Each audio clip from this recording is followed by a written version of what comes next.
Hello and welcome to Clearview News. We are reaching you live from Nigeria's capital city, Abuja. In the news, Senator representing Yobe North Senatorial District Ahmed Lawan elected Senate President in the 9th National Assembly as Femi Gbajabiamila clinches House Speaker position. Joint Admissions and Matriculations Board JAMB and higher institutions approve 160 and above as cutoff mark for admissions in 2019. 5 people killed and thousands stranded after record rainfall hit South China. I am Nten Ekman with details of these and other stories. The senator representing Yobe North Senatorial District, Senator Ahmed Lawan, has been elected Senate President in the 9th National Assembly. Lawan, the majority leader in the 8th Senate, secured 79 votes to beat Senator Ali Ndume, APC Borno South, who secured 28 votes. Senators were jubilant after Lawan's declaration by the clerk of the National Assembly, Sani Omori, at Tuesday's inaugural proceeding. Omolori later proceeded to swear in Lawan as the Senate President.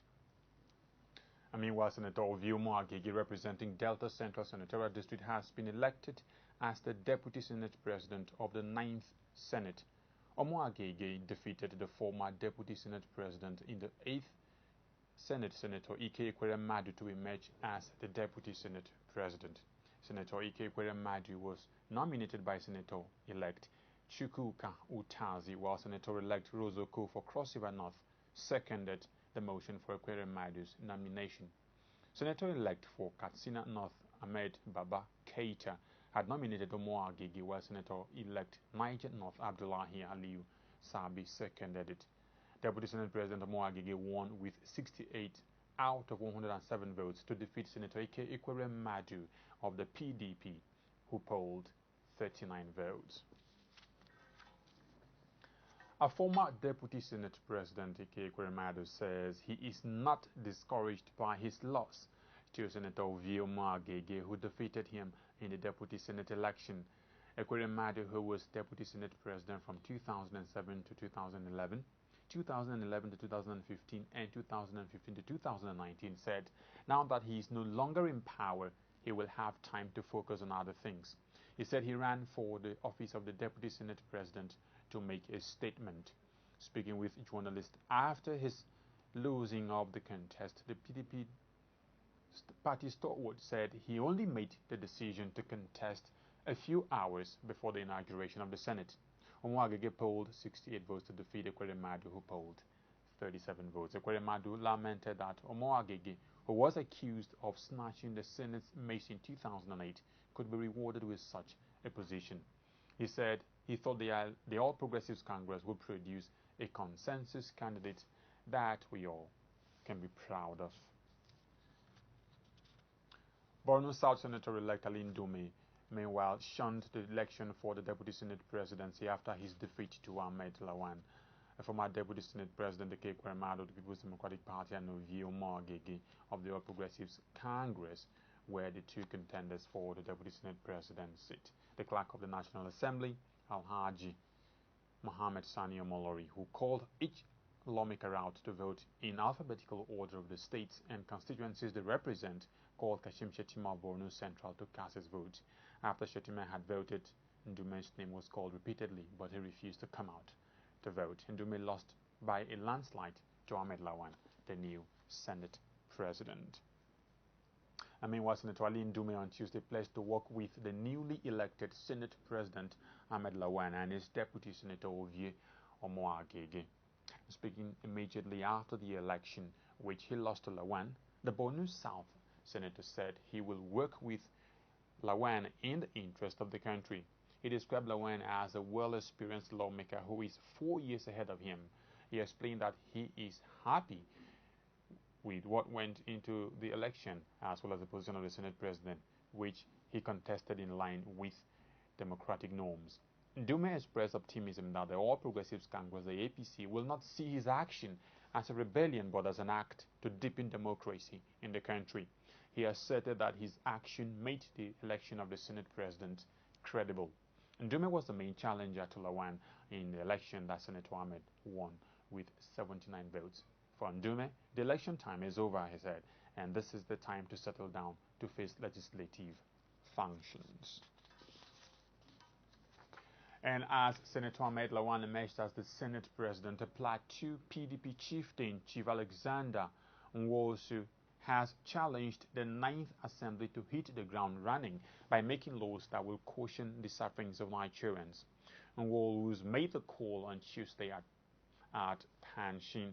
He said Nigerians are suffering due to the unfriendly economic condition the nation has found itself, which calls for pragmatic actions from both the executive and the legislature.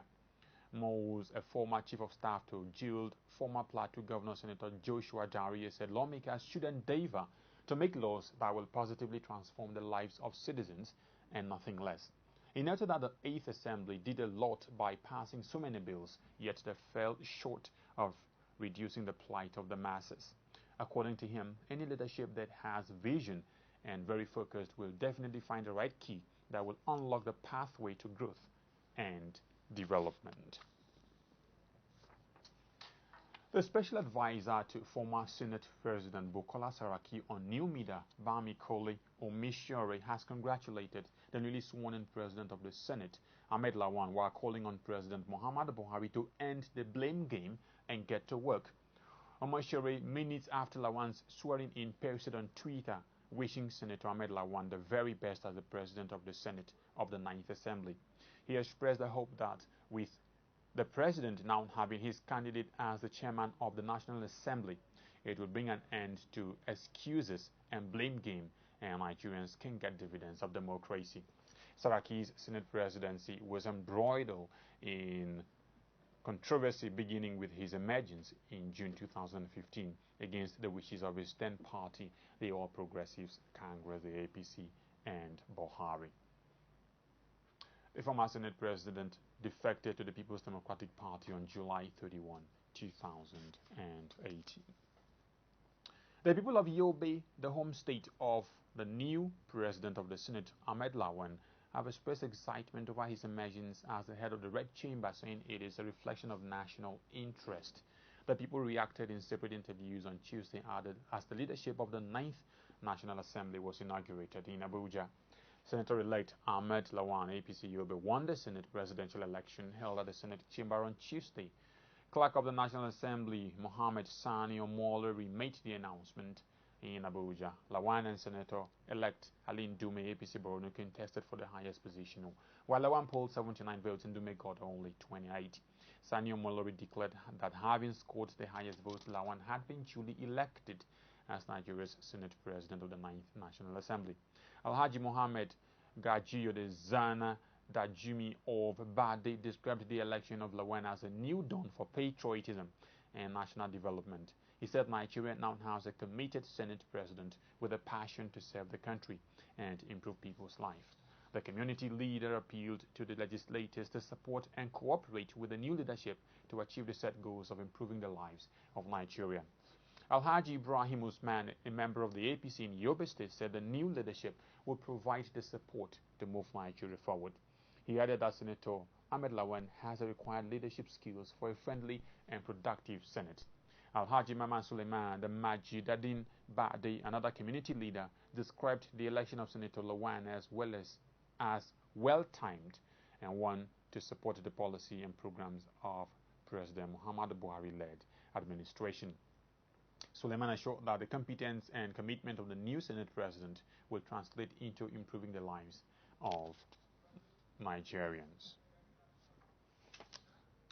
The immediate past majority leader of the House of Representatives has emerged the Speaker of the 9th House of Representatives, having garnered 282 votes out of the 358 votes cast. He defeated his only contender, Omar Bago, who garnered 76 votes. Bago congratulated Gbajabiamila before the counting of the votes ended.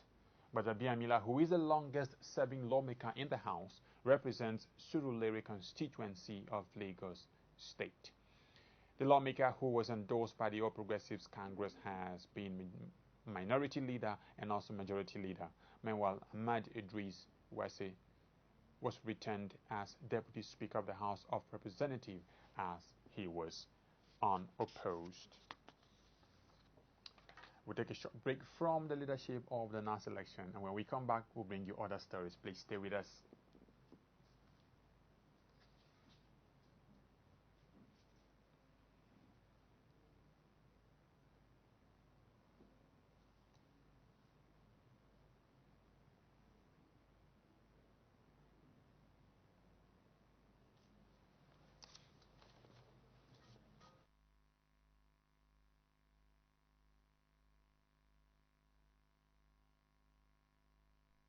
Oh, this is Anita from Benin. My name is John, calling from Niger. My name is Ahmed, I'm calling from Kogi State. This is Clearview TV, and this is our spread through free-to-air via Niconsat and online.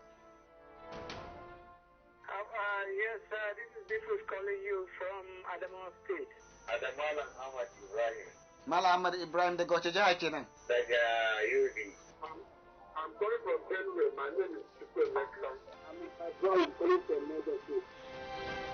You can imagine how far your advertisements, social announcements, official notices, and jingles will go if you patronize us.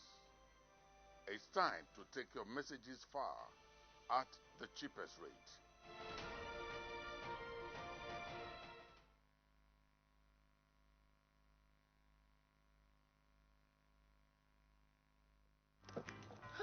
This used to be me.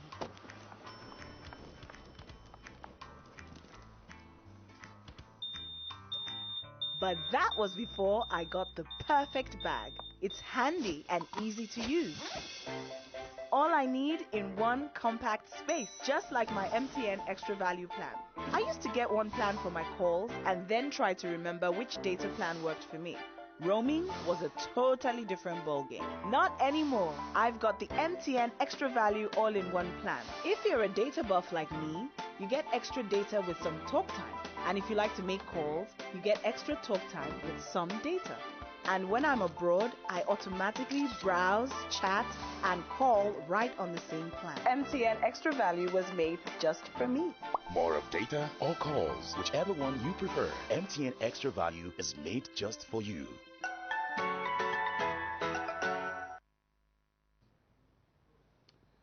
Welcome back. The Joint Admissions and Matriculations Board JAM and higher institutions this Tuesday approved 160 and above as cutoff for admissions in 2019.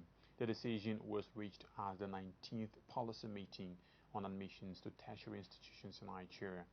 JAM and the school authorities also approved 140 for admissions into private universities. The meeting took place at the Bola Babalakin Auditorium, Bongan, Osun State. 120 UTME score was approved for admissions into public polytechnics, while 110 is a minimum for admissions into private polytechnics.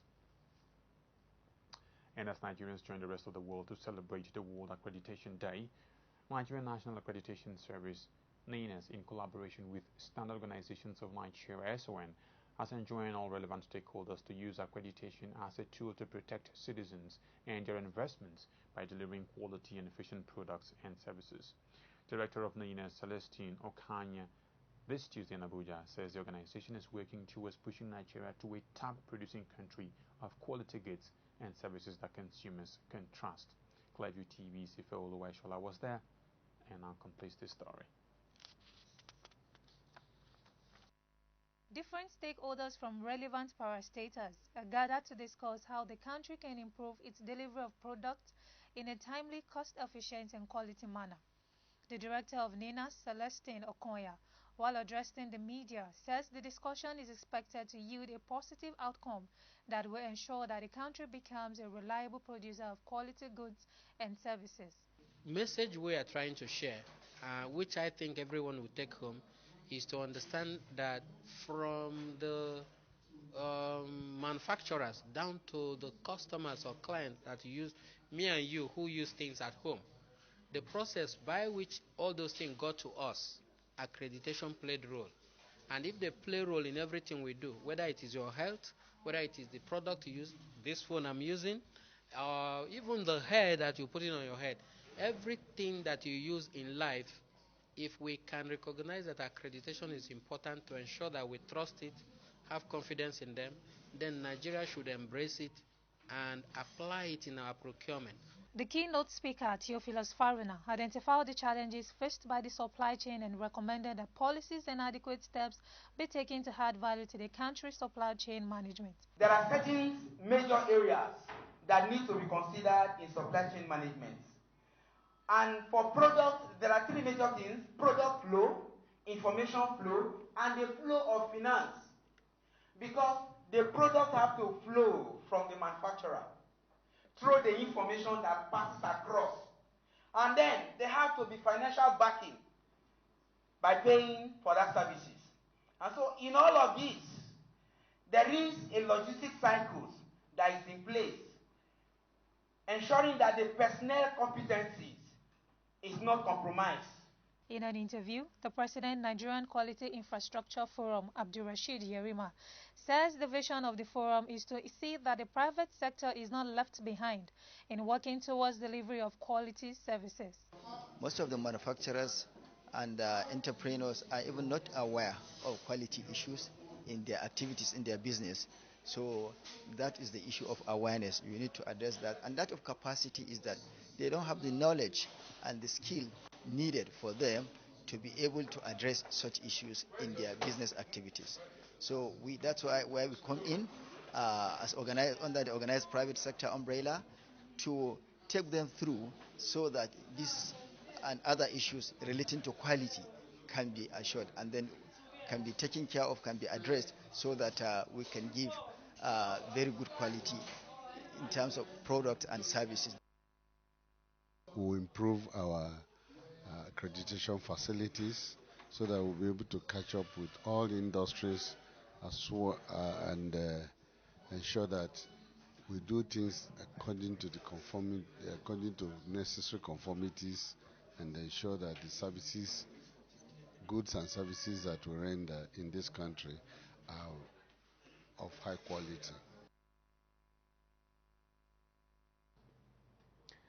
In a bid to reduce road crashes to the barest minimum, drivers, educators will go through serious scrutiny.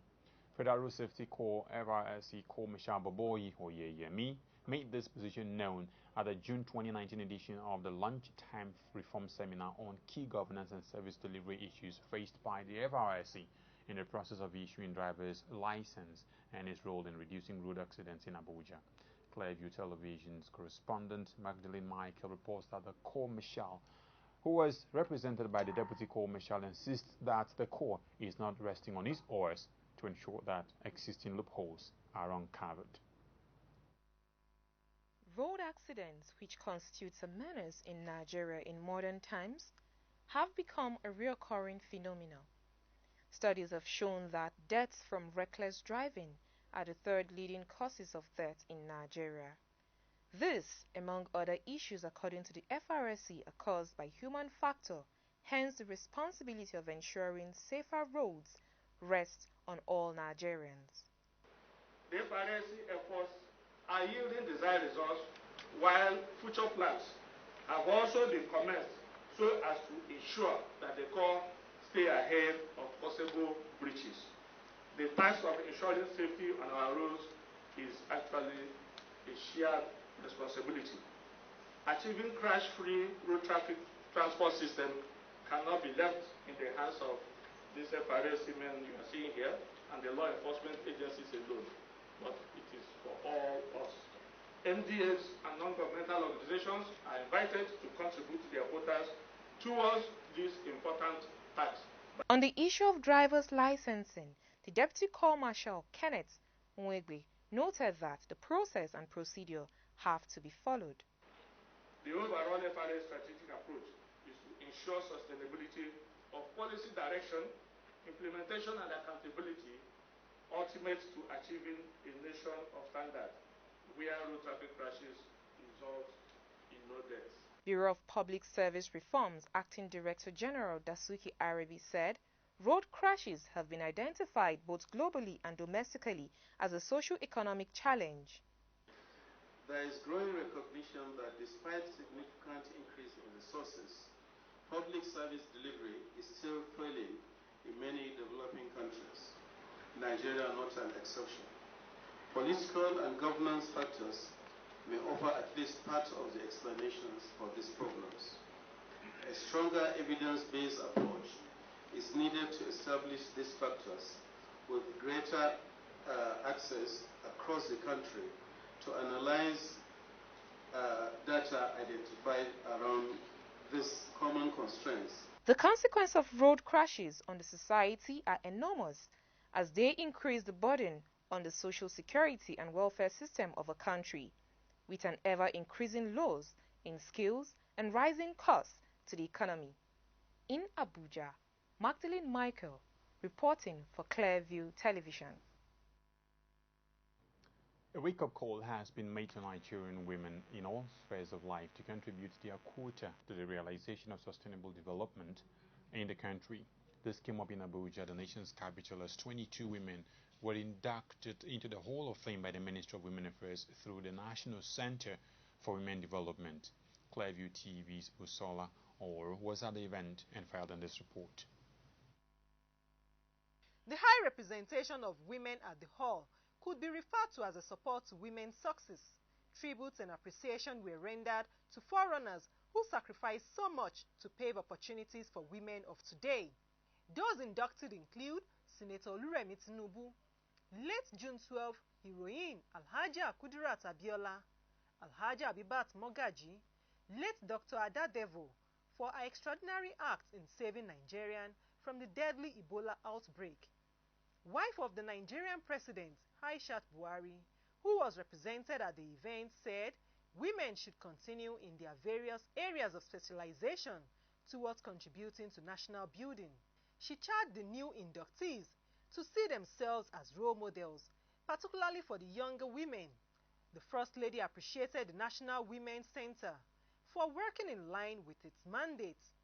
Director General, National Center for Women Development, Mary Ekpere Eta, in her remarks said the selection was based on comprehensive exemplary roles of legendary women in the society, adding that it is only appropriate to celebrate and honor these women, considering the rigors and difficulties they must have journeyed before achieving their feats. I am indeed proud to report that the National Center for Women Development have long ahead to ascertain its vision as a center of excellency for gender equality and sustainable development. High points at the event were cultural displays and awards given to the inductees.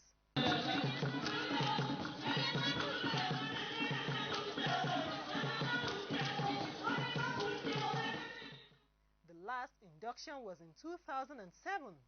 However, the center has agreed that induction will now hold every 4 years to ensure that no woman is left unappreciated. Busola Oworu, reporting for Clearview Television. The Nigerian government has put in place set necessary facilities and institutions aimed at promoting the dissemination of accurate and reliable information in the country. Director General of and Chief Executive Officer of the National Biosafety Management Agency, NBMA, Dr. Rufus Egbegbia, who stated these, has therefore called for an end to the dissemination of misinformation and fake news. He was speaking this Tuesday in Abuja at the opening of a 3-day training workshop on biosafety communication. Clearview TV's Rosa Udu was at the event and now reports. The workshop is holding at the instance of the National Biosafety Management Agency in collaboration with the New Partnership for Africa's Development, NEPAD. Speaking at the event, Dr. Egbebia stressed the need for proper information on biosafety application to effectively bring about development in Africa and Nigeria particularly.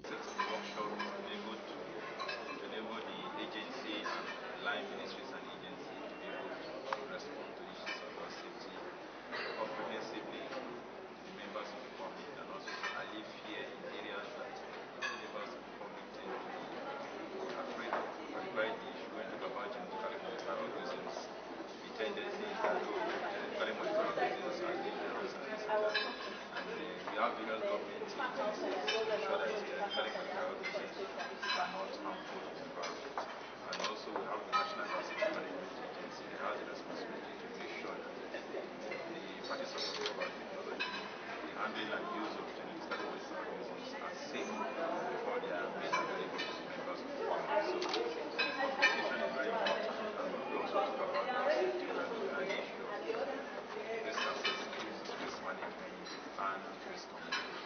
Risk communication is very, very important to alleviate fear and also give confidence to the system that is already being established. Addressing participants at the workshop, NEPAD's director Samuel Timpo explained that the biosafety communication training is geared towards ensuring that every Nigerian contributes to promoting the application of knowledge on biosafety with a view to enhancing national development. What we do is a non-topic at home. When the home, you see with your family, you know them, you can be at ease, and you can really give your best. That is where you practice and perfect the art. But then we choose not to even discuss it in our homes. So it is always a missed opportunity. One take-home lesson is going from here, after day one, when you get back home, try talking to your family and see the reaction. Then you will know how you are progressing. NEPAD agency wants to reassure the NDMA that our partnership that has traveled this far will only get stronger and stronger. And we are also excited about how, as an agency, on the 12th day, you want to interact with sister agencies so that together you can tackle issues of regulation. The National Biosafety Management Agency believes that the application of knowledge, techniques and equipment to prevent personal, laboratory and environmental exposure to biohazards is key to the socio-economic development of any nation. Hence, the need for the Biosafety Communication Workshop. Rose Audu, reporting for Clearview Television. The Presidential Election Petitions Tribunal on Tuesday fixed Thursday for hearing of the People's Democratic Party and Alhaji Atiku Abubakar's application for access to the Independent National Electoral Commission's electronic server. The PDP's presidential candidate in the February 23, 2019 election and his party are challenging the victory of President Muhammadu Buhari and his All Progressives Congress, APC, at the poll. The Independent National Electoral Commission, INEC, Buhari and the APC are respondents to the petition. Justice Muhammad Garba-led five-man tribunal also on Tuesday reserved its ruling on 9 applications it heard in respect of the petition on Tuesday. Leading Justices Abdul Aboki, Joseph E. Kig, Samuel Oseji and Peter Ige on the panel of the tribunal, Justice Garba said the date for the ruling will be communicated to the lawyers representing the parties in the case. INEC had declared that Buhari and APC, the winner of the February 23 elections, polling 15,191,847 votes to defeat his closest rival Atiku Abubakar, who polled 11,262,978 votes. But Atiku and the PDP, in their petition filed on March 18 to challenge the outcome of the poll, contended that from the data obtained from INEC's server, the true, actual and correct results showed that they polled a total of 18,356,732 votes to defeat Buhari, whom they said scored 16,741,430 votes. By calculation, Atiku and PDP claimed to have defeated Buhari by 1,615,302 votes. However, in its reply filed on April 10 to counter the petition, INEC urged the tribunal to dismiss the petition, insisting that the petitioner's claims were false. A federal high court in Lagos has fixed June 28 for the rearrangement of former governor of Ekiti, Ayodele Fayose, who is facing charges of 6.9 billion naira fraud. Fayose was arraigned on October 22, 2018 before Justice Mojishola Olatotegun alongside the company, Spotless Investment Limited, on 11 counts bordering on fraud and money laundering offences. He is being prosecuted by the Economic and Financial Crimes Commission, the EFCC. He had pleaded not guilty to the charge and was granted bail on October 24, 2018, in the sum of 50 million naira with sureties in like sum. The prosecution had opened trial on November 19, 2018 and had so far called 13 witnesses out of the listed 15. However, the Chief Judge of the Federal High Court, Honorable Justice Adamu Abdul Kafarati, had transferred the case from Olatorogun to a new judge, Justice Chukwuejuku Anneke, following a petition by the EFCC seeking a transfer of the case. A new date of June 28 has now been fixed for the rearrangement of Fayose before Anneke. And rearrangement of a former minister of the Federal Capital Territory, Jumoke Akinjide, over alleged money laundering could not take place on Tuesday as a result of prosecution's request that the case be returned to the previous judge. The Economic and Financial Crimes Commission, EFCC, is prosecuting Akinjide alongside two chieftains of the People's Democratic Party, the PDP, Ayo Adeseun and Olarinwa Otiti. The Commission charged them on an amended 24 counts bordering on 650 million naira fraud and money laundering. The defendants were first arraigned before Justice Muslim Hassan, before whom they all pleaded not guilty and were granted bail. Trial began before Hassan, with witnesses being led in evidence, but midway into a trial within trial, the case was transferred to Justice Chukwuejuku Anneke at the instance of the defense. The case was then adjourned until June 11 for rearrangement of the defendants.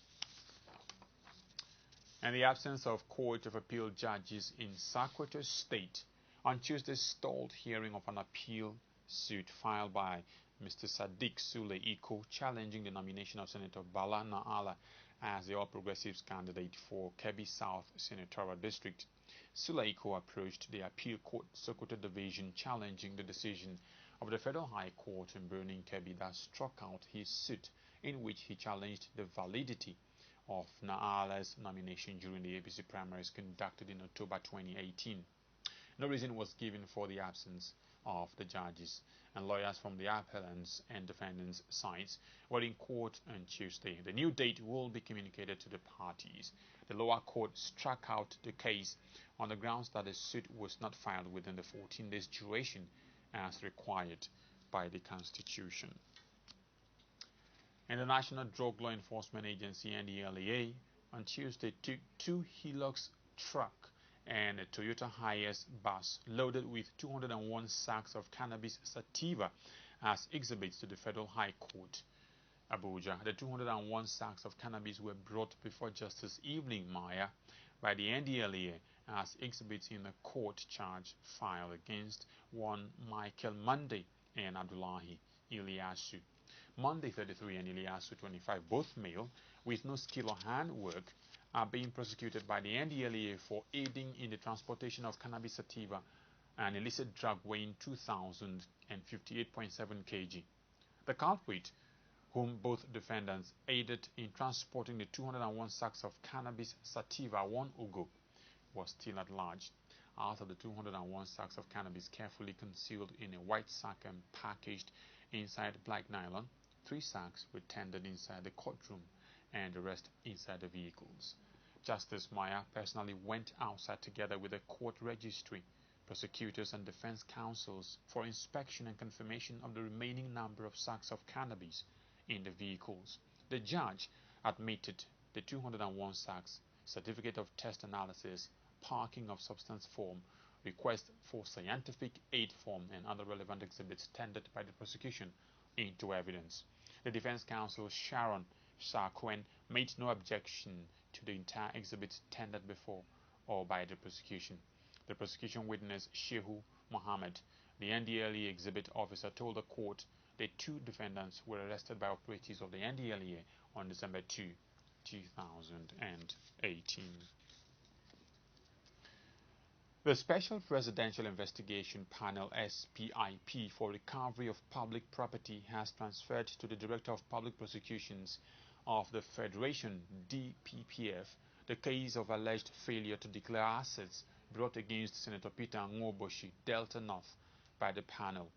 In a letter accompanying the case file dated June 7, 2019, the SPIP said it forwarded the case to the DPPF for further handling in furtherance of the interagency and collaborative efforts of federal government agencies involved in the anti-corruption war. The letter signed by Dr. Celsius Upong said the suspect is under investigation for possession of suspicious assets far and beyond his legitimate earnings. Upong said Nwobushi has refused to declare his assets before the panel after lawful demand by the Special Presidential Investigation Panel, adding that such refusal is contrary to and punishable under Section 3, Sub 1A of the Recovery of Public Property Special Provisions Act 2014. And in a bid to douse rising political tension generated by disagreement between his supporters and party members opposed to his second-term bid, Edo State Governor Godwin Obaseki at the weekend in Abuja reportedly met with his predecessor and National Chairman of the All Progressives Congress, the APC, Adams Oshomole, to seek for a truce. Sources close to the meeting confided that the former governor had expressed surprise over complaint of abandonment against Governor Obaseki by the party members and leaders. The APC national chairman was said to have advised the governor to reach out to the aggrieved party members and leaders and make peace with them, as they are the ones who possess the power to nominate party's governorship candidates. Besides, Oshomole was also said to have admonished Obaseki to constitute boards of parastatals that have been vacant in the last 3 years in order to carry party members along and stem complaints of abandonment. The APC national chairman was said to have expressed resentment against media write-ups allegedly being sponsored against his person by the state government. Meanwhile, expectations that the state's 24-member 7th House of Assembly will be inaugurated on Monday were dashed as combined team of security personnel made up of police and Nigeria Security and Civil Defense Squad, the NSCDC, laid siege to the National Assembly premises. Supporters and relations of elected lawmakers who had turned up to witness the inauguration were turned back by the security personnel, who also locked up the main entrance and 2 exit gates of the complex, thereby preventing members of staff from gaining access to the complex. The Director of Intelligence Public Enlightenment of the National Agency for Prohibition of Trafficking in Persons, NAPTIP, Mr. Orakwe Arinze, has called on Nigerians to shun investing in visa lotteries, saying there are scams. Arinze made the call while briefing journalists at a one-day international conference on illegal migration and trafficking in persons conference organized by Nigerian Young Professionals Forum on Tuesday in Abuja. He, however, decried the inadequate funding of the educational sector in the country, attributing it to why Nigerians patronize visa lotteries and indulge in illegal migration. To avoid scams and issues associated with such, he admonished those craving to go abroad by all means not to patronize visa lottery advertorials.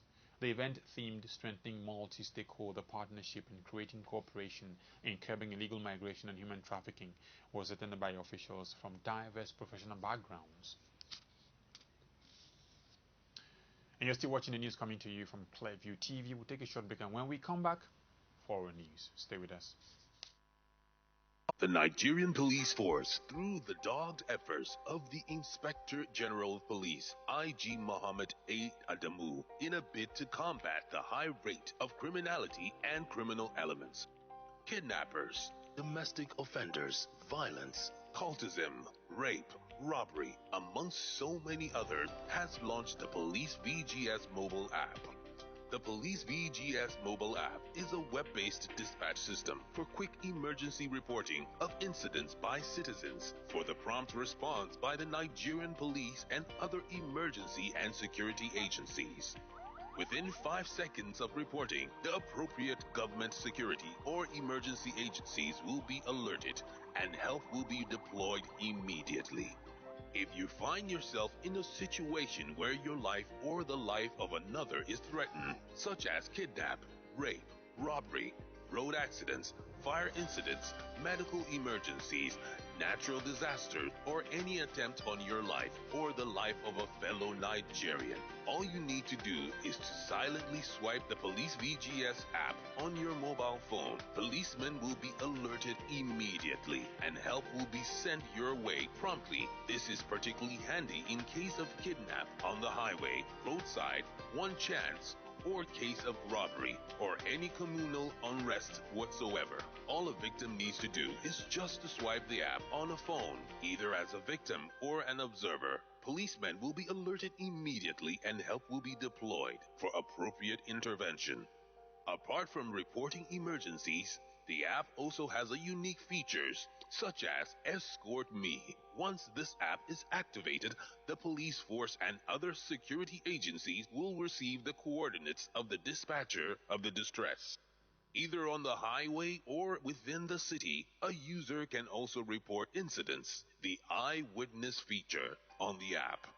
The mobile app is available for all Nigerians on the iOS and the Google Play Store platforms. Android or iOS phone became Police VGS Mobile Reporter as soon as a subscription to the Police VGS app is made. The Nigerian police will be on hand to attend to incident reporters in a matter of seconds. Swipe to safety. Terms and conditions apply. Always remember, the police is your friend. This message is brought to you courtesy of the Office of the Force PRO.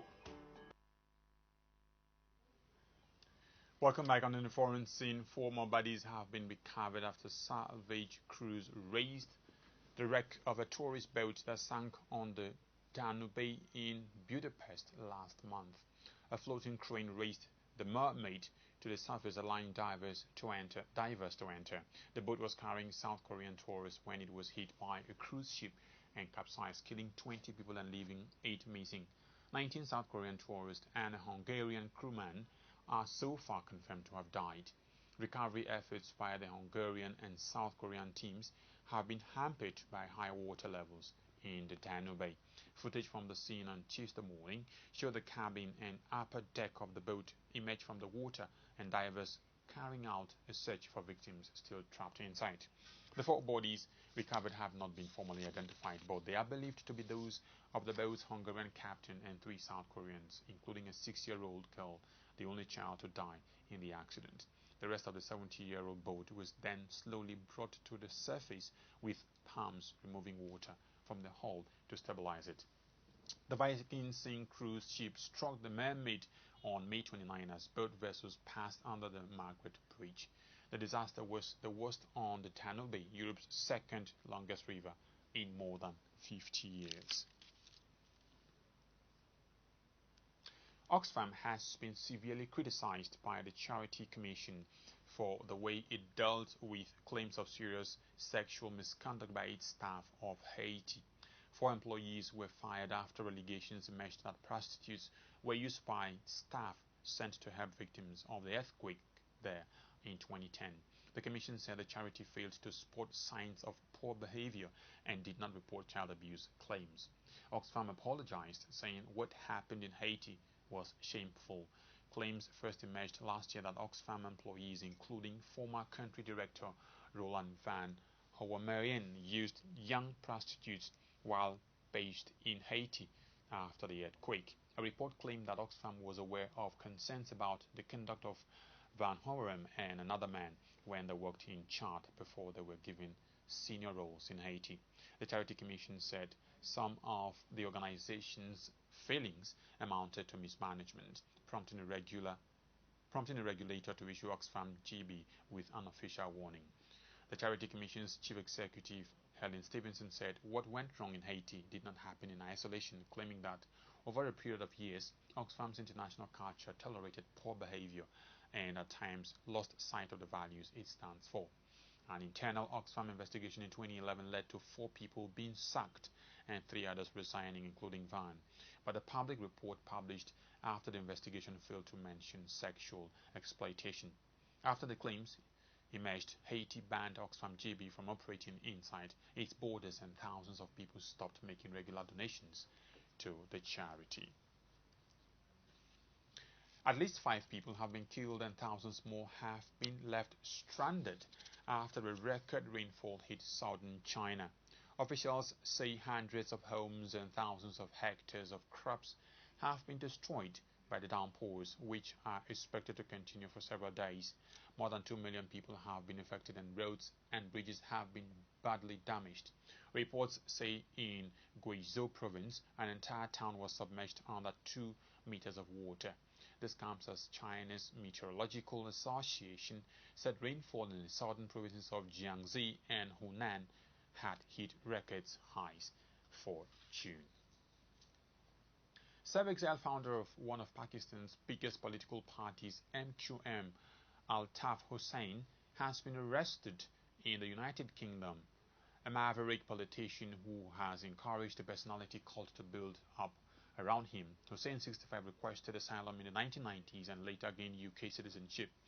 Despite a split in the MQM, he still wields considerable influence in the party and its main power base, Karachi. His spokesman, Qasim Raza, while confirming Hussein's arrest, said the Metropolitan Police only confirmed holding a man in his 60s in an investigation into speeches related to MQM party, but stopped short of saying whether the man is Hussein or not. The Mutahida Muqam movement, MQM, has dominated politics in Karachi for 3 decades because of its support in the densely populated working-class neighbors of Urdu-speaking Majuris, descendants of Muslims who migrated from India when Pakistan was created in 1947. From his self-imposed exile in London, Hussain will address crowds of supporters of his MQM party in Pakistan via telephone. The Pakistani authorities have repeatedly demanded action to be taken against him, but his supporters have always maintained his innocence. 2 premises are being searched in an investigation led by the Met's Counter-Terrorism Command. Up next is sports, and our sports correspondent is standing by after this break.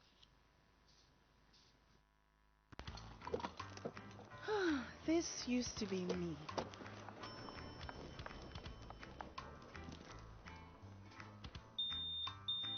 But that was before I got the perfect bag. It's handy and easy to use. All I need in one compact space, just like my MTN Extra Value plan. I used to get one plan for my calls and then try to remember which data plan worked for me. Roaming was a totally different ballgame. Not anymore. I've got the MTN Extra Value all-in-one plan. If you're a data buff like me, you get extra data with some talk time. And if you like to make calls, you get extra talk time with some data. And when I'm abroad, I automatically browse, chat, and call right on the same plan. MTN Extra Value was made just for me. More of data or calls, whichever one you prefer. MTN Extra Value is made just for you.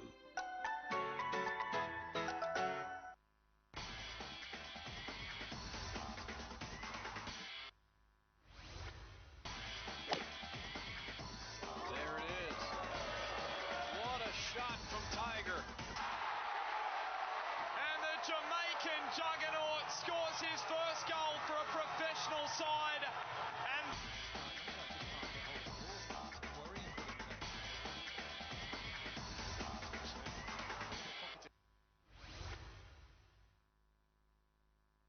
hello and welcome to the sporting segment of Clearview Television. I'm Ogutimehin Tolulopo Ogutimehin. The organizer of Beach Volleyball Open Championship, Samuel Onikeku, has revealed that the tournament was meant to discover new players for the national teams and encourage more participation in the game of beach volleyball in Nigeria. He also expressed surprise at the large turnout of players for 2-day volleyball championship in Yanya, Abuja. The report.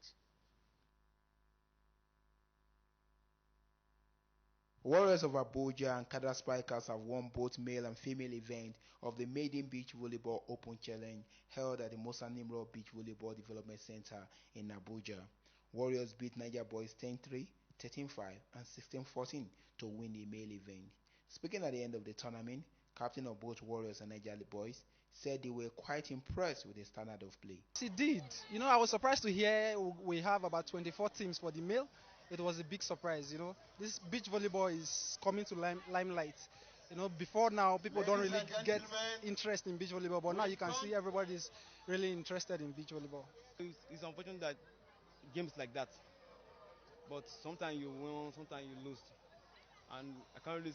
Let me not say, just that, just had to be like that. That was it. In a female event, Kada Spikers beat Yanyam Spikers 10-5, 15-10, 14-16 to emerge the champion.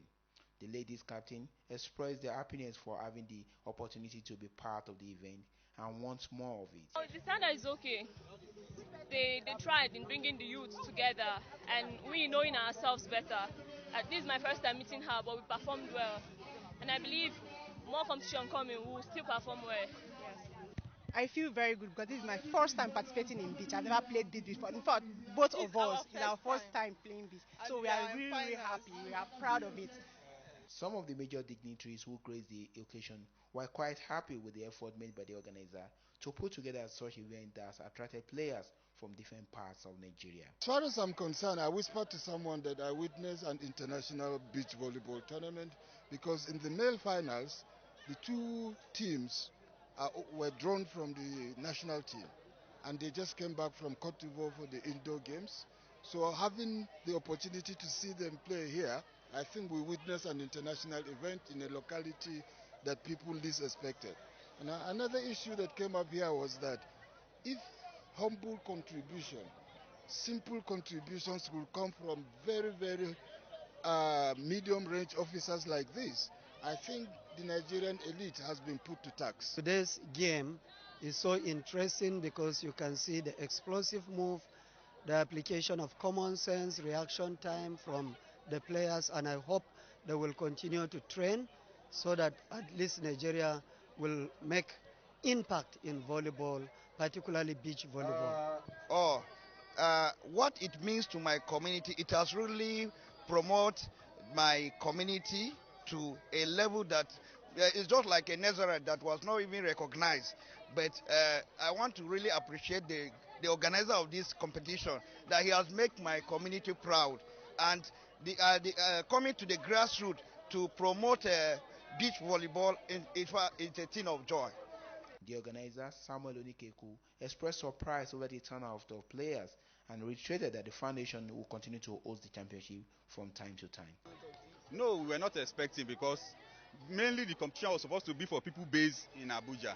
But because lack of competition, so many people now started calling from Sokoto that they want to come, they will sponsor themselves. So we now had entries and people came from Sokoto, came from Kaduna, came from Benue, came from Niger, came from Kogi. So it was overwhelming for just a small 2-day competition to have 24 male teams and 22 female teams. It was overwhelming. It shows that the players want to play. They want to compete if competitions like this are made available to them.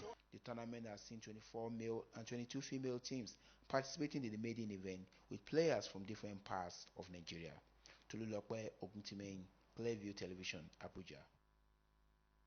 Our chairman, local organizing committee of the 3rd Armed Forces and Security Agencies Half Marathon, Commodore Noah Bala, has stated that this year's edition of Half Marathon, tagged Together We Are, is meant to further cement the existing relationship between Armed Forces of Nigeria and other security agencies through sport. He stated this at the press briefing here in Abuja. 3rd CDS Armed Forces and Security Agencies Half Marathon Championship, tagged Together We Are, will see multiple car owners emerging at the end of the championship. Chairman Organizing Committee of the event, Commodore Noah Bala, said this edition is meant to further cement the existing relationship between the Armed Forces of Nigeria and other security agencies through sports.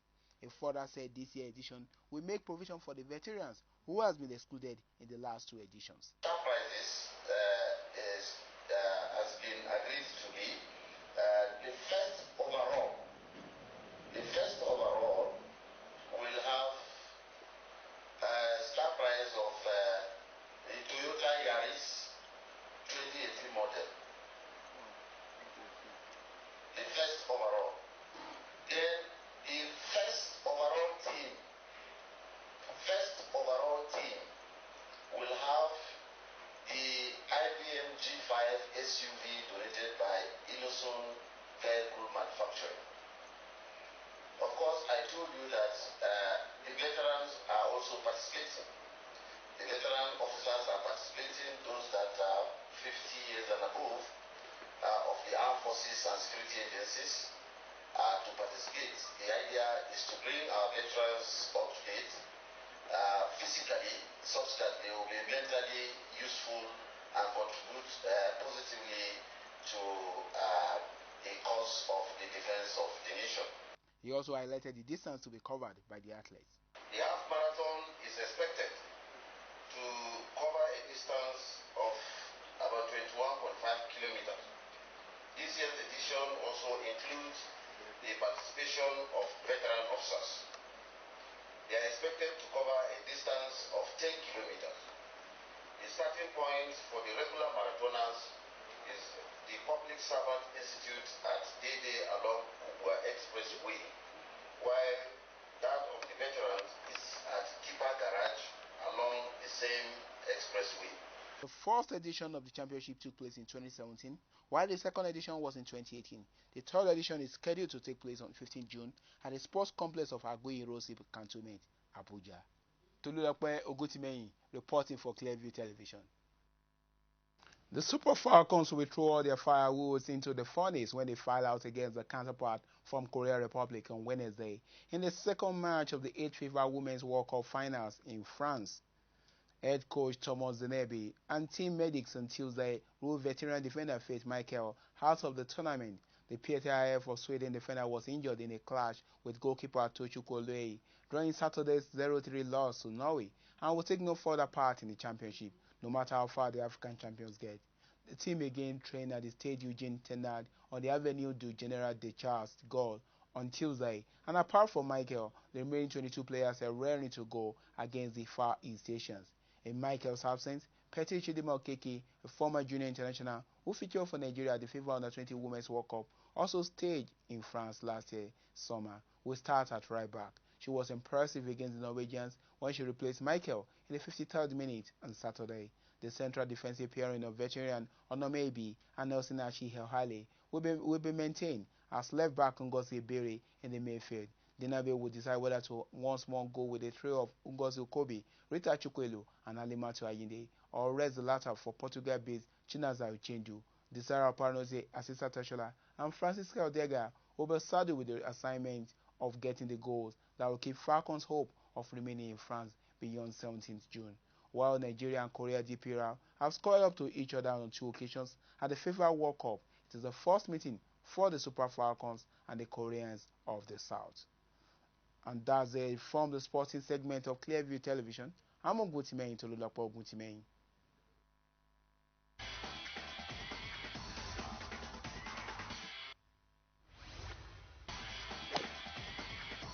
There it is.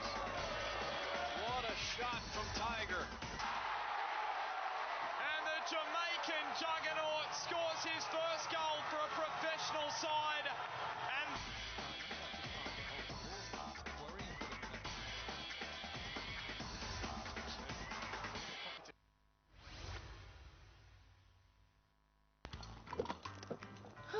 This used to be me.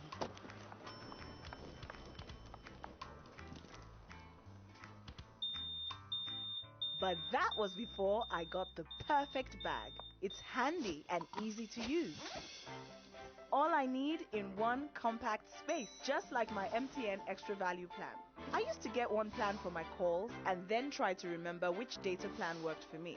Roaming was a totally different ballgame. Not anymore. I've got the MTN Extra Value all-in-one plan. If you're a data buff like me, you get extra data with some talk time.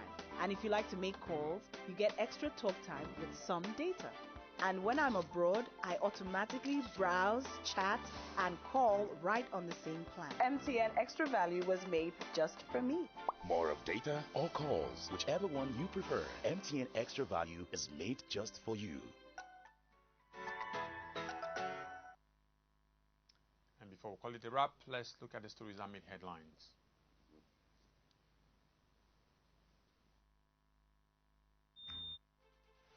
The senator representing Yobe North Senatorial District, Senator Ahmed Lawan, has been elected Senate President in the 9th National Assembly, while Femi Gbajabiamila has clinched the speakership position in the House of Representatives.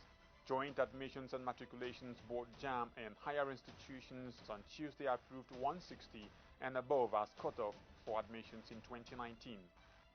And at least 5 people have been killed and thousands more have been left stranded after a record rainfall hit southern China.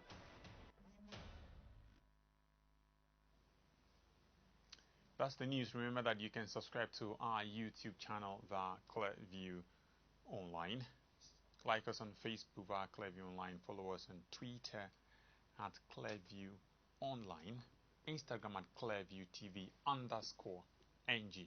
You can also watch Clearview Television on Natcom side using any free-to-air decoder. For details, contact your local installer. I am Nten Ekwan. Many thanks for watching.